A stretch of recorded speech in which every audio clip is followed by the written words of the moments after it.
Hello story lovers, welcome to Siri Vennela కథల ప్రపంచం. నేను మీ వెన్నెల. అండ్ స్టోరీలోకి వెళ్లే ముందు అందరూ ముందుగా వీడియోని లైక్ చేసి షేర్ చేయడం మర్చిపోవద్దు. అలాగే మన ఛానల్ ని సబ్స్క్రైబ్ చేసుకోండి. ఈ రోజు ఇప్పుడు వినబోతున్న స్టోరీ అయితే ఎటర్నల్ లవ్. ఎటర్నల్ లవ్ లో 6th పార్ట్ లో ఇప్పుడు ఉన్నాం. ఇక స్టోరీలోకి వెళ్ళిపోదాం, వచ్చేయండి. అటు నుంచి వాళ్ళు చెప్తున్నది విన్న అగస్త్య కోపంగా, వాట్, సూసైడ్ అటెంప్టా? డామిట్, నా మనీ రిటర్న్ చేయకుండా అలా ఎలా చేస్తుంది తను అన్నాడు కోపంగా. అవతల వారు చెప్పింది వింటూ మరోసారి కళ్ళు చిట్లిస్తూ, వెయిట్, ఇంతకీ ఆ లాస్ట్ మినిట్ లో వచ్చిన వాడెవడు? ఏకీ group of industries CEO Aditya Krishna sir అని చెప్పాడు. వాట్, ఆదిత్యనా? అది మన రైవల్ కంపెనీ అనుకుంటా అన్నాడు అగస్త్య. అవును సార్, ప్రతిసారి మన కంపెనీతో పోటీ పడి ఓడిపోయే కంపెనీ అన్నారు అవతలి వారు. అవునా, అంత పెద్ద కంపెనీ CEO తనతో ఏం పని? అతను ఎందుకు ఆమెను సూసైడ్ చేసుకోకుండా ఆపాడు? అసలేం జరుగుతుంది వాళ్ళిద్దరి మధ్య అని అడిగాడు అగస్త్య కోపంగా. తెలీదు సార్ అన్నారు అవతలి వారు. డామిట్, నా దగ్గర కాదు, లేదు, తెలీదు లాంటి నెగటివ్ వర్డ్స్ వినబడ్డానికి వీల్లేదు, అది ఏ విషయంలోనైనా సరే అని సీరియస్ గా అన్నాడు అగస్త్య. వెంటనే వారు భయపడుతూ సారీ సార్ అన్నారు. Bullshit, I don't like your sorry. ఏం చెప్తావు? నువ్వేం చేస్తావో తెలీదు. ఆ ఆదిత్య ఎవరు? ఆదిత్యకి అభయ్కి రిలేషన్ ఏంటి? ఆదిత్య ఎందుకు తనని సూసైడ్ చేసుకోకుండా ఆపాడు? అన్ని డీటెయిల్స్ నాకు ఈవినింగ్ లోగా చెప్పాలి అని సీరియస్ గా వార్న్ చేశాడు అగస్త్య. ఓకే సార్ అని వినయంగా చెప్పి కాల్ కట్ చేశాడు అతను. అతని కాల్ కట్ చేయడమే ఆలస్యం అన్నట్టు ల్యాప్టాప్ ఓపెన్ చేసి ఏకే గ్రూప్ ఆఫ్ ఇండస్ట్రీస్ గురించి గూగుల్లో సర్చ్ చేశాడు అగస్త్య. 1 year ముందు వరకు అతని కంపెనీ తర్వాత 2nd place లో అగస్త్యకి కంపెనీకి ధీటుగా నిలబడిన కంపెనీ సరిగ్గా 1 year నుంచి పూర్తిగా డౌన్ ఫాల్ అవ్వడం చూసి షాక్ అయ్యాడు అగస్త్య.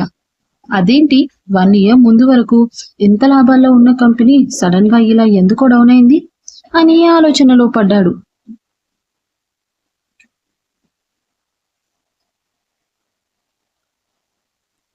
ఆదిత్యను వదిలించుకొని ముందుకు నడుస్తున్నా నాకు వెనక నుండి ఆదిత్య గారి పిలుపు వినిపిస్తూనే ఉంది, అభయ అంటూ.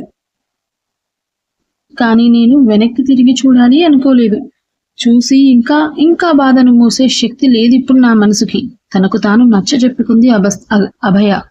ఆదిత్య ప్రెజెన్స్ నాకు 10 అడుగుల దూరంలో తెలుస్తూనే ఉంది. అతను నా వెనకే వస్తున్నాడు.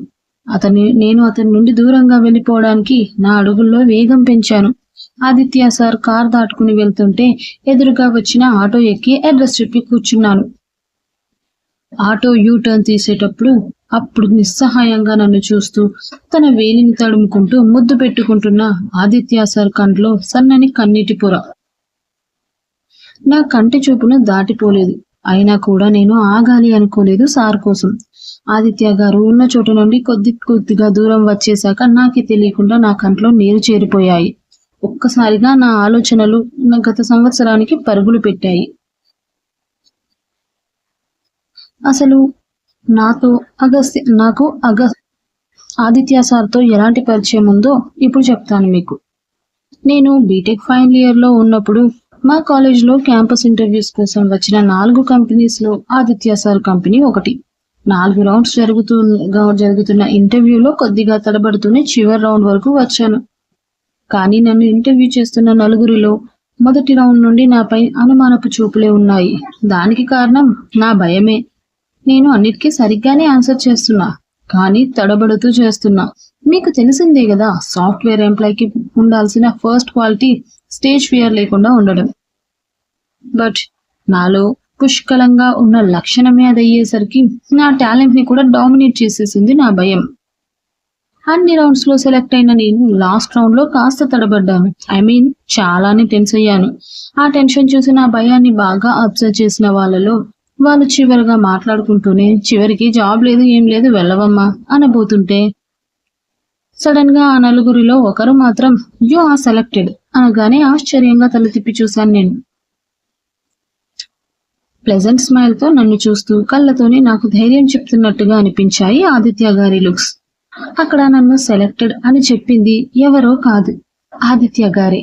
అంతకు ముందు అక్కడ ఉన్న నలుగురు కాస్త ఇప్పుడు 5గురు అయ్యారు. ఆ 5 వారి గొంతే ఆదిత్య. చాలా హ్యాపీగా అనిపించింది నాకు. వారంలో జాయినింగ్ లెటర్ ఇంటికి వస్తుంది అని చెప్పి వెళ్ళిపోయిన ఆదిత్య గారి కంపెనీ నుండి మళ్ళీ నాకు కాల్ లెటర్ రానే లేదు. నా ఎగ్జామ్స్ అయ్యే వరకు కూడా. ఆ తర్వాత జాయినింగ్ లెటర్ కోసం వెయిట్ చేసి అది నాకు రాకపోగా ఫైనల్ ఇయర్ అయిపోయి ఇంటర్వ్యూస్ అటెండ్ అవ్వడం స్టార్ట్ చేశాను. ఇక చాలా ట్రై చేశాను, బట్ ఫ్రెషర్ని కదా, ఎవ్వరూ ఇవ్వలేదు. ఎక్స్పీరియన్స్ క్యాండిడేట్స్ కావాలి అంటుంటే ఒళ్ళు మండిపోయేది నాకు అసలు. అరే, అసలు జాబ్ ఇస్తేనే కదా అనుభవం వచ్చేది. అలాంటిది జాబ్ ఎవరు ఇవ్వకుండానే ఫ్రెషర్స్ కి ఎక్కడి నుంచి వస్తుందండి ఎక్స్పీరియన్స్ అనుకుని ఓ ఇంటర్వ్యూ ఫెయిల్ అయ్యి బయటకు వస్తున్న నాకు మరోసారి డాష్ ఇచ్చారు ఆదిత్య సార్.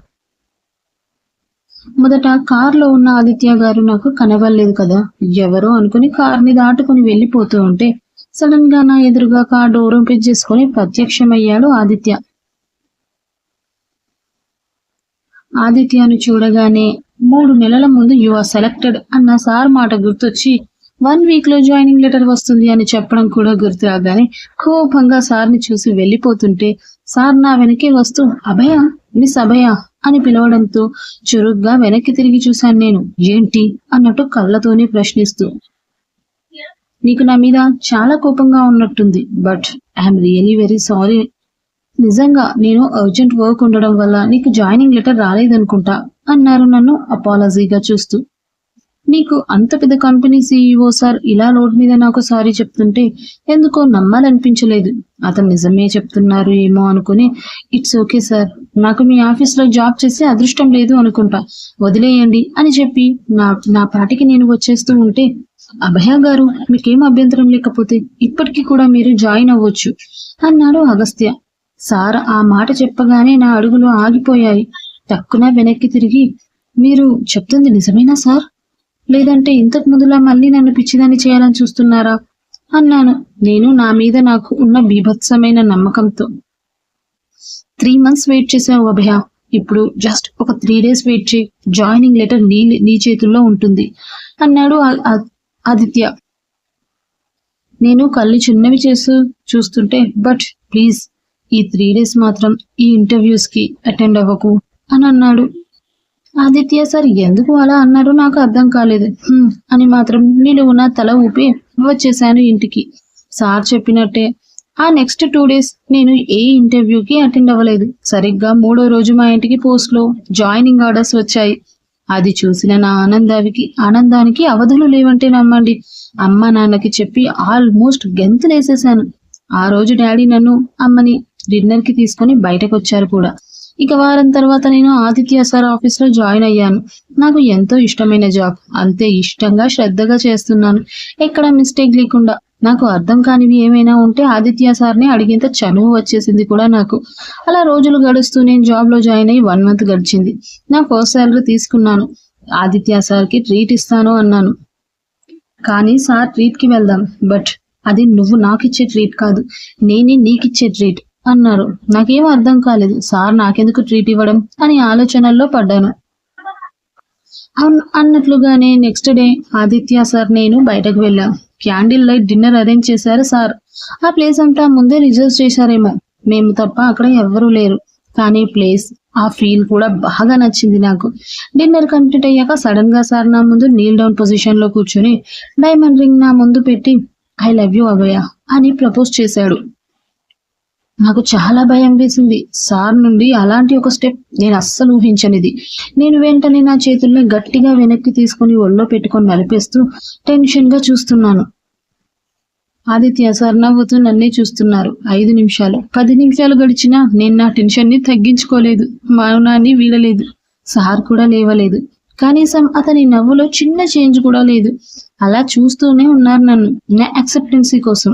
నాకు ఏదోలా అనిపించింది సార్ను అలా చూసి. సార్ ప్లీజ్ ముందు మీరు లేవండి అన్నాను కంగారు పడుతూ. Please Abhaya, accept my love. నేను మొదటిసారి చూసినప్పుడే ఇష్టపడ్డాను. నిన్ను మొదటి రోజు సెలెక్టెడ్ అంది కూడా నా ఆఫీస్లో జాబ్ చేసే ఎంప్లాయీలా కాదు, నా హృదయ రాణిలా. అసలు అప్పుడే నీకు విషయం చెప్పాలి అనుకున్నాను, కానీ నేను అనుకోకుండా యూకే వెళ్ళడం వల్ల నిన్ను మిస్ అవ్వాల్సి వచ్చింది. ఈసారి మాత్రం ఎట్టి పరిస్థితుల్లోనూ నిన్ను మిస్ అవ్వాలి అనుకోలేదు. అందుకే ఇలా అన్నాడు సార్.